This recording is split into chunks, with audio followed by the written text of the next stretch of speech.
This is my first segment. Yep. Isn't it? Untethered, says Connor, looking slightly nervously at me. How much are we going to have to censor for YouTube, Abby?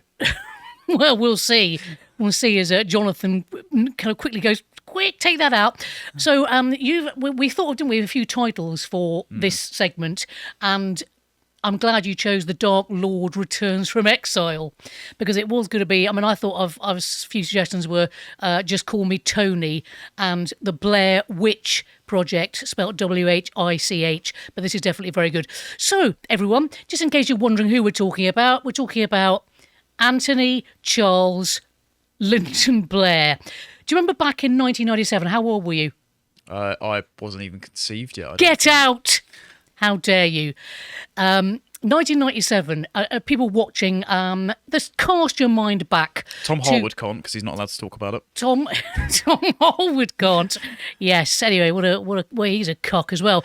Anyway, God, I'm alienating all my fans at this rate. There was basically the Tories had been in for a while. Thatcher had gone. Major was basically hanging on by a thread, and then this was the rise of this man. So let's have a little look at this video, which is the Labour Party political broadcast, and the song, which we may not be able to play under it, is "Things Can Only Get Better" by D. Ream. It does have a sort of kitschy. There's John going. Essex. Yeah. Feel about it. But just wait. So we're seeing all the people going, oh, now's our chance. Oh, yeah, red. See all the red imagery? Yep. Oh, nice posh polling station. Well, back when the Sun was identified with the working class. Oh, who's that, I wonder, wearing sensible moccasins? Oh, slightly like a biblical figure. Hang on a minute, you'll see in a minute. It's hilarious. Oh. God, the acting is horrendous. Dreadful. So these two, but they're following, you see the slight Christ-like figure. There's Mary Magdalene. In the Netflix reboot. Yeah, except Jesus Christ and a pair of chinos. Remember that well-known... the LGBTQ community, clearly. Yes, clearly with red hair. Again, the imagery, incredible. Oh, bye, John. Look, here he comes. It's the new Messiah. We're going to get up and follow him, everyone. Oh, I hope the Gospels end the same way. It's biblical. Look at those chinos. But so basically, we see more of this. Everyone's going, get on with it, abs. So that's what we were witnessing. Look, you can't see the face, though. It's like Ben-Hur when you see Christ, the back of his head, but you don't see the face, because it's too much for people. Oh, look, he's going to vote. Who could have voted for a man wearing those kind of trousers? It's Sebastian Gorka on the end there. It's Seb Gorka. Thanks, I'll take my pen. Look at the woman's face. He is risen. He is risen. He's not bothered. That bloke there. Yep. And probably then, votes BNP. Yeah, exactly, BNP. And then we should see... Oh, and do you know he's not even on here? His name isn't even on the ballot. Oh. That's how... So sack the people that did the... Oh, he's so anti-establishment, he's a write-in. There exactly, we go. Exactly. Oh! God almighty. Do it. The face that launched 1,000 missiles at Iraq. Yes. That, everyone. Thank you so much, Jonathan. So you'll receive a punning card. 1997, everyone. That's what we were facing with a political broadcast. So, it makes me queasy just seeing that. I'd forgotten. D. Ream. Oh, here's let's have a look at this one. So think the thick of it. So Armando Iannucci, but this is real life. Right. Let's have a look at Tony Blair in the back of a cab. If you'd said to me at sort of 18, 19, you're going to be a politician, I would have said, forget it. Anything else, anything but being a politician. Why? On what grounds? Why? Because I thought politicians were complete pains in the backside. You okay? And there is a part of you that constantly wonders whether it is worth staying in politics because of all the rubbish that you have to do. I mean, you just have to do it. You've just got to keep a grip of yourself and hope that your humanity sees you through and understand why you want to be in it. What I keep saying to people is get behind the image. It's quite difficult to bring people to actually see the type of person you are. Yes, isn't it? My ambition when I was a child was to play football for Newcastle United. That was my greatest ambition. I kept trying to talk my dad into using whatever meagre influence he had with Newcastle United to get me a trial. He never did. Because my dad was very active. I mean, he was active in Tory politics, actually, locally. In fact, they had him lined up, I think, to fight a seat and become a member of Parliament, but then he became very ill, so gave up everything. But we discussed it, and then when I started really being Labour, it was slight. Started really being For Labour. a time, but he never really objected to it. And of course, he's come over to the Labour Party now, so I it's all can't bear fine. any more. Yeah, let's just pause Rishi Can I just Sunak say, there. In the kitchen, you notice that's when this started, the trend of being like David Cameron, in the kitchen.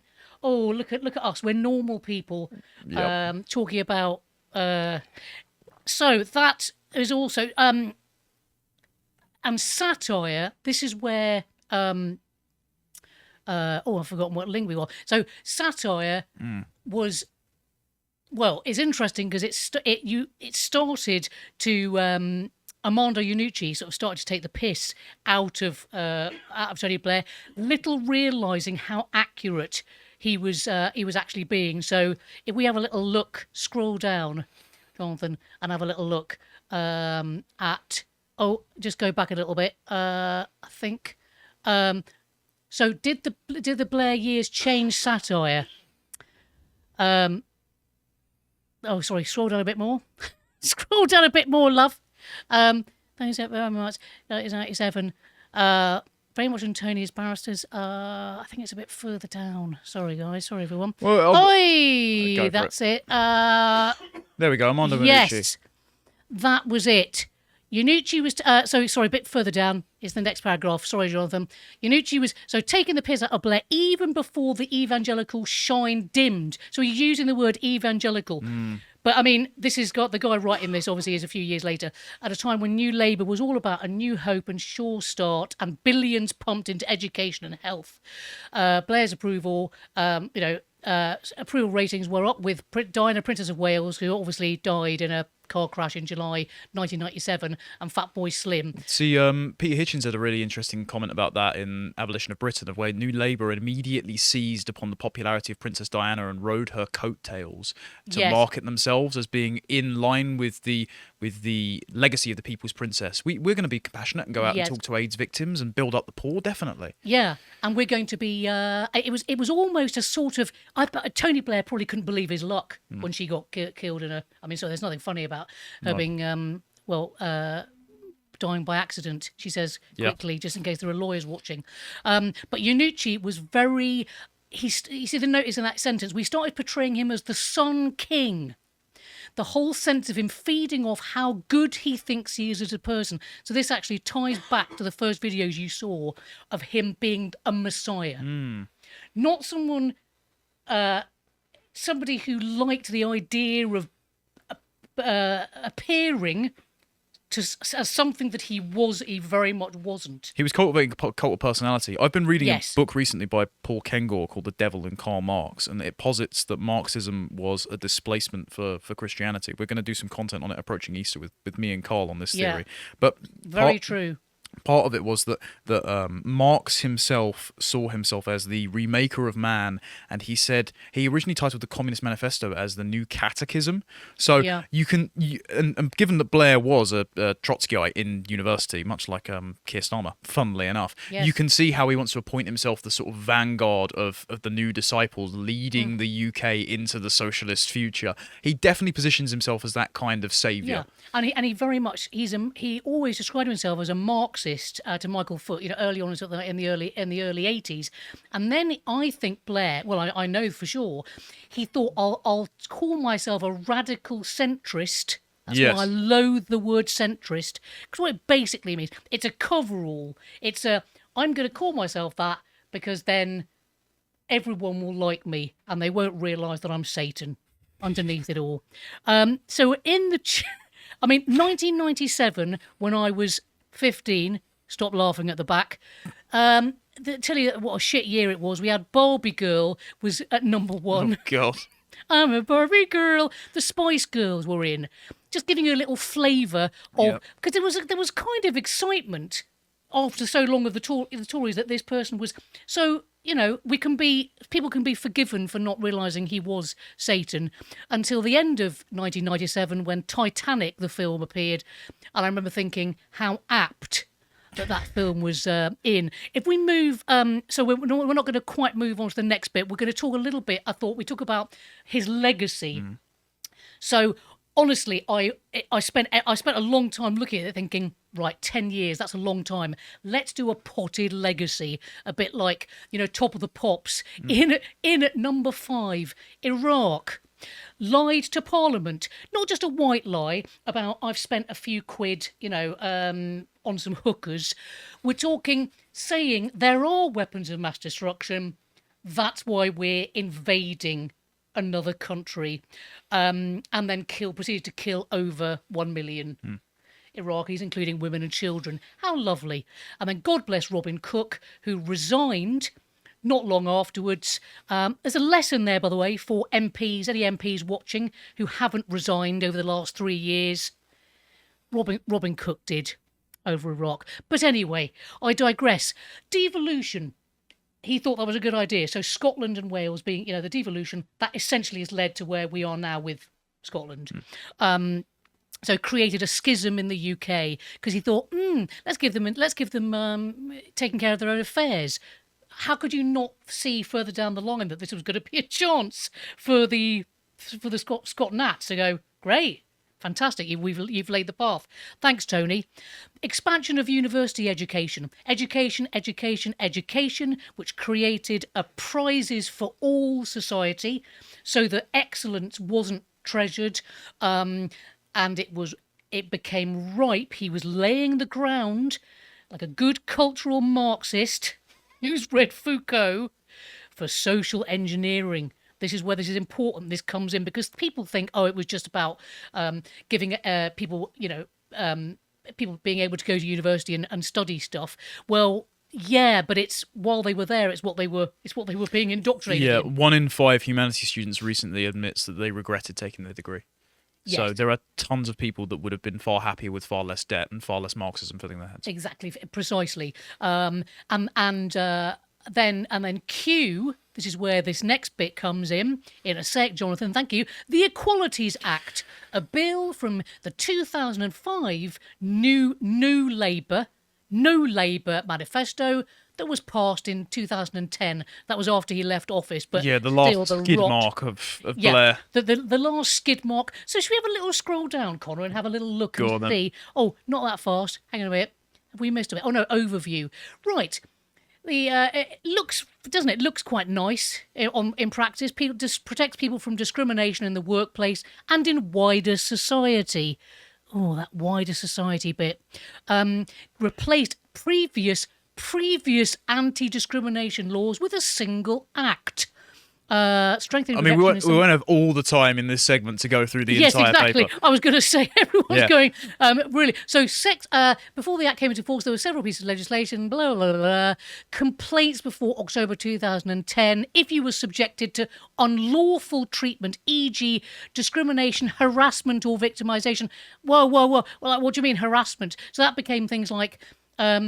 I don't know, the wolf whistle, or you've looked at me in a funny way. This, in a nutshell, because we haven't got time to go into the sort of the sort of nitty gritty, the sort of academia of it. Yep. This opened the door to the offence culture. Yeah, it's the legal groundwork for the snitching society. This is why you're seeing Sadiq Khan put up posters all on the inside of the tube saying staring is sexual harassment and an offence you can be arrested for. Yes. Precisely. So this is just opening up. It seems, again, we're back to this Marxism undercover. Oh, hello, my name's Tony Blair, and I want the best for everybody, and I'm a jolly nice man wearing a blue shirt and chinos. But what you can't see is the tail, the forked tail, tucked down them, and I've masked the whiff of sulphur with some brute.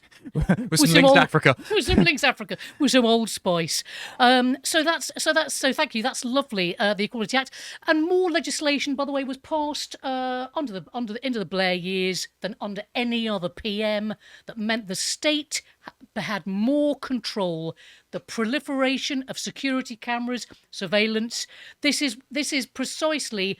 It's not even unintended consequences. This was very much intended.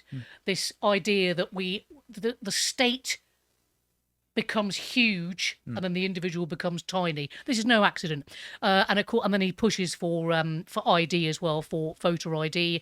Euro feudalism was. I loved a bit of Europe. Did Tone, and immigration under him went from 2% in 1997 to 40.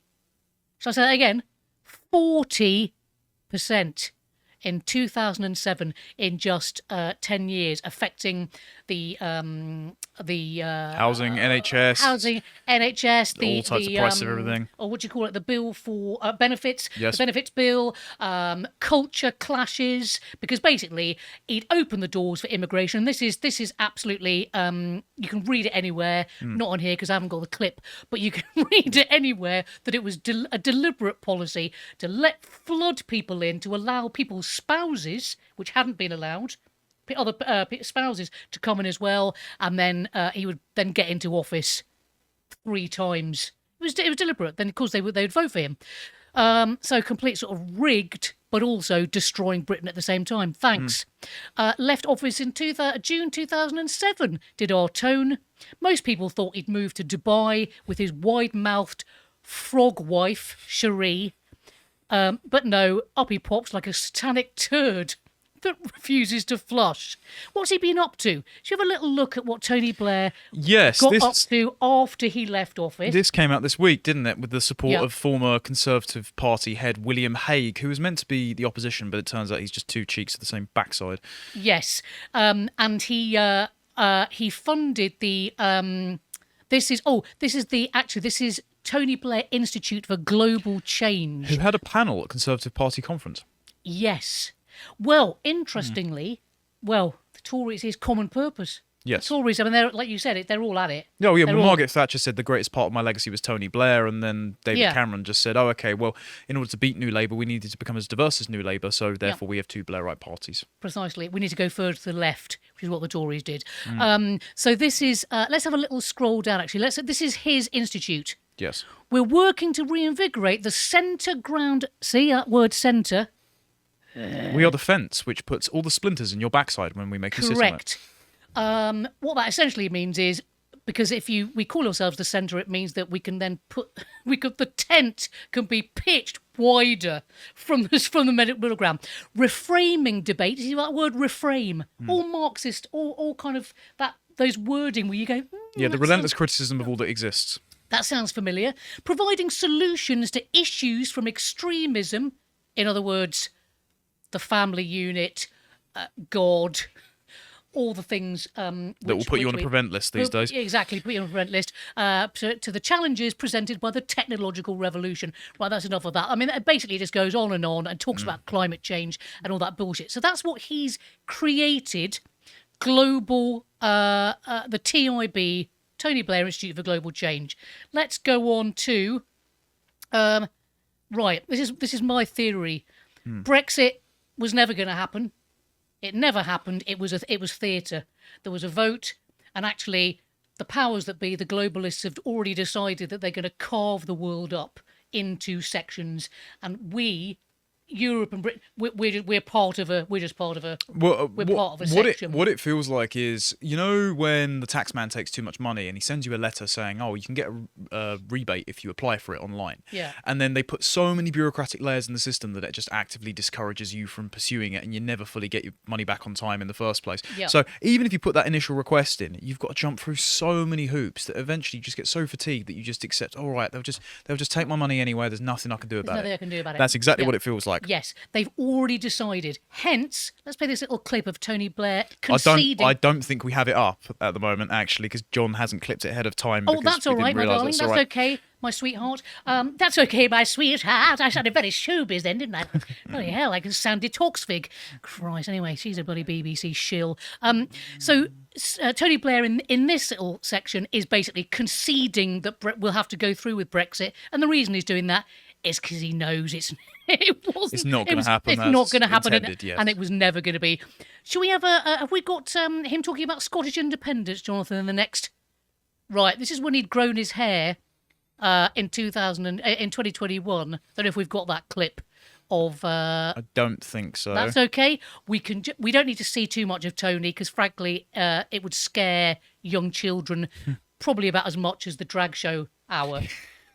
He talks about Scottish independence and basically says that, maybe devolution wasn't a good idea. You think, Tony?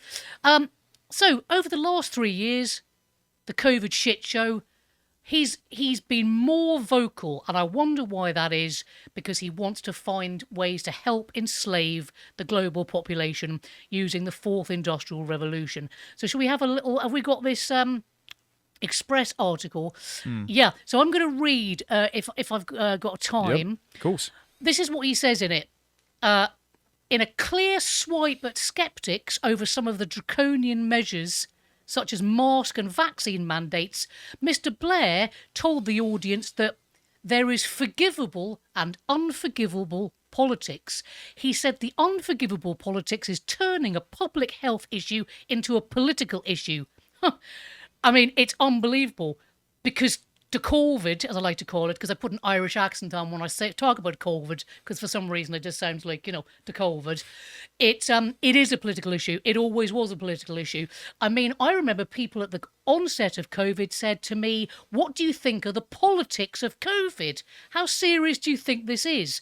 I said, "You asked me about the politics of the disease. It's a disease.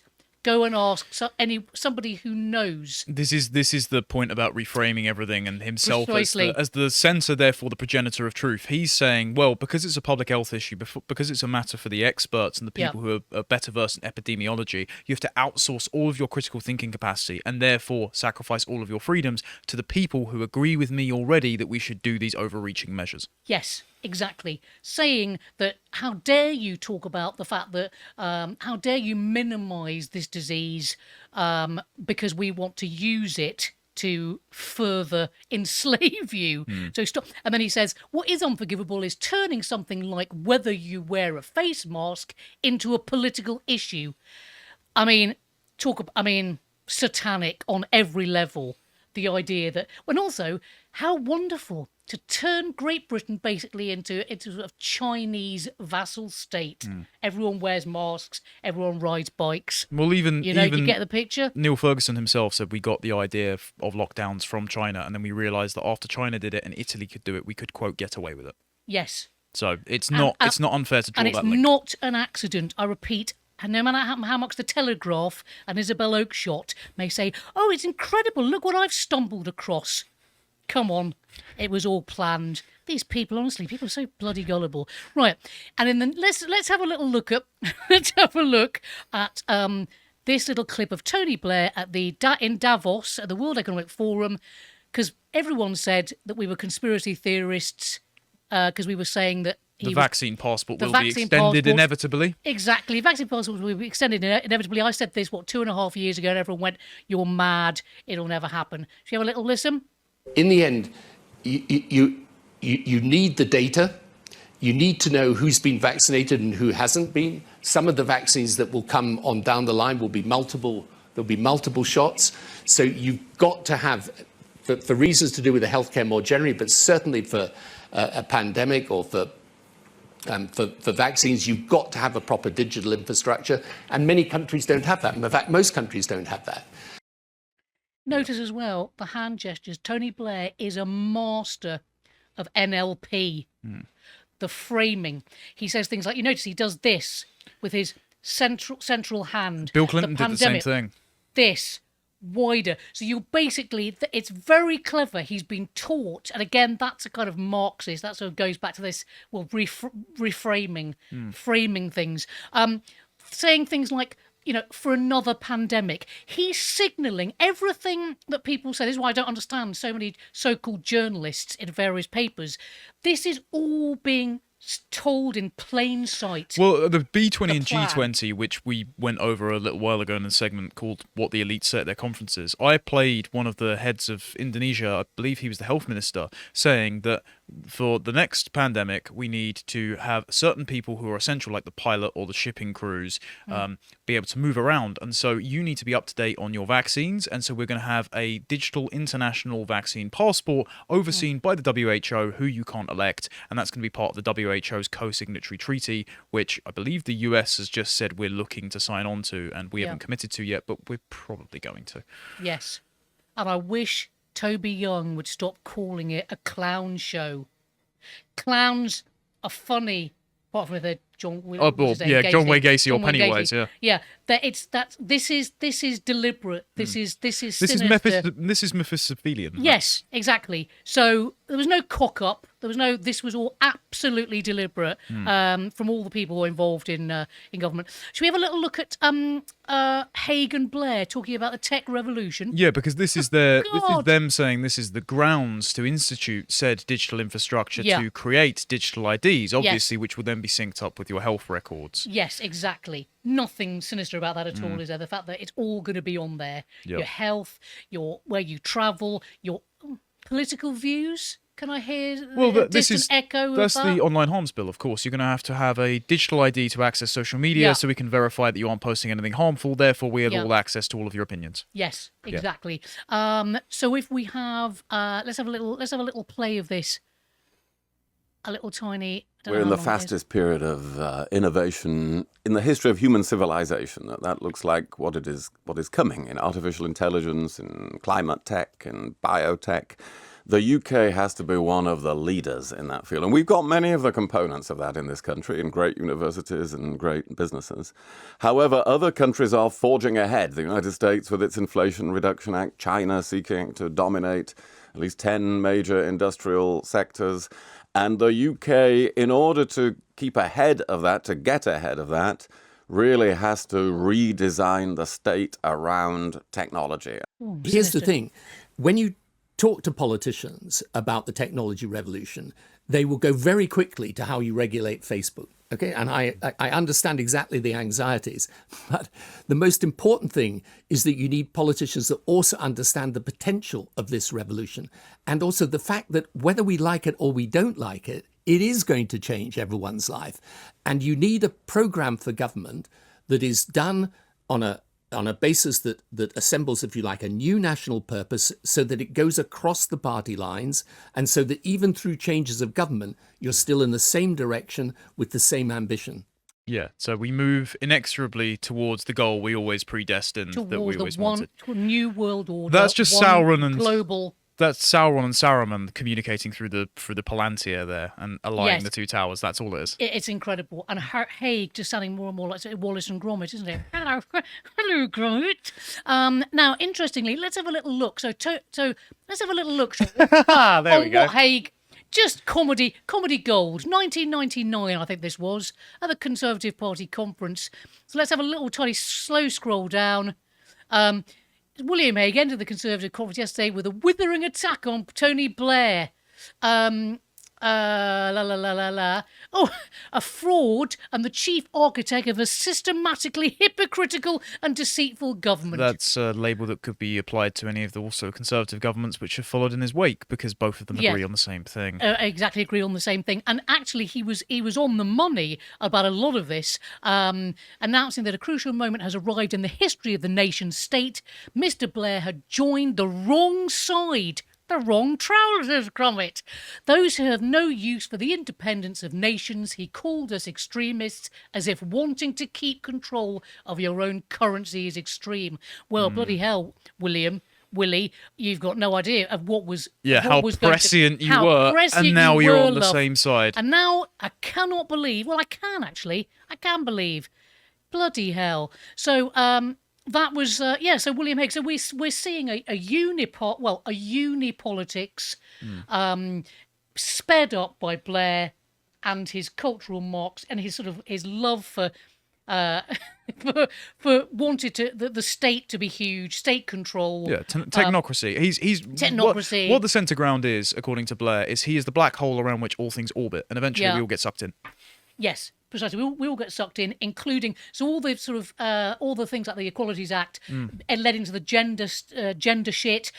Scotland getting antsy about breaking off from the. It's all deliberate controlled demolition. Deliberate controlled demolition, and of course, if we're weak as a country, it means that Europe can get stronger, or at least the European project, it is a project with its its sort of European army.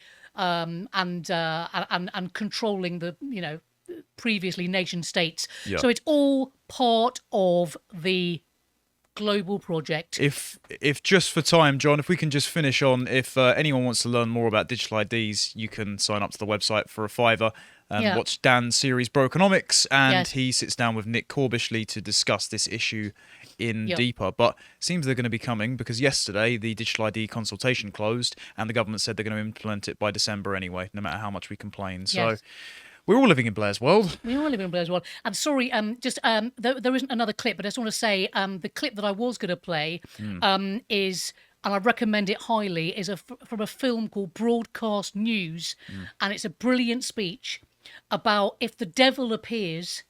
It's Albert Brooks and Holly Hunter. Google it and just watch the speech, because he basically says, if the devil appears, do you think he's going to have a forked tail and smell of sulphur?